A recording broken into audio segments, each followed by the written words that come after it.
Congress party వచ్చిన ఒక 100 రోజుల్లోనే 16,400 కోట్లు అప్పు చేశారు సింగిరెడ్డి నిరంజన్ రెడ్డి. ఓయప్ప కేసీఆర్ ఇన్ని అప్పులు చేసిండు అన్ని అప్పులు చేసిండు పెద్ద దుష్ప్రచారం చేసిరి. ప్రపంచంలో సంపన్న దేశమైన అమెరికా నుంచి పేద దేశాల దాకా అప్పులు అనేది వాళ్ళ ఆర్థిక వ్యవస్థలో భాగం. అప్పులు చేసి సంపద సృష్టిస్తారు, ఎకానమీని పెంచుకుంటూ పోతారు ఆయా సందర్భాలను బట్టి. ఇక దీన్ని మసిపూసి మారేడుకాయ చేసి తెచ్చిన అప్పులు మొత్తం మీద కేసీఆర్ ఇంటికి తెచ్చుకున్నట్లే వాడుకున్నట్లే దుష్ప్రచారం చేసి చాలా నీచంగా చులకనగా మాట్లాడి ప్రజలు రెచ్చగొడుతారు కదా. మరి 100 రోజులకే 16,400 కోట్లు ఎట్లా చేస్తారు మీరు? 100 రోజులకే 16,400 కోట్లు ఎట్లా చేసింది రేవంత్ సర్కార్? ఇవాళ ఏం చెప్తారు ప్రజలకు?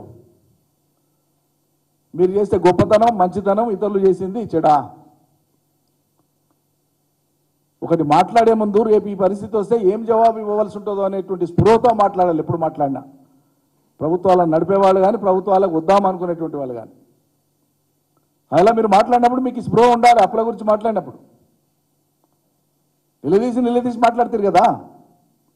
వాళ్ళు ఇలా ఎట్లా చేస్తున్నారు? కొన్ని చేసిండ్రు.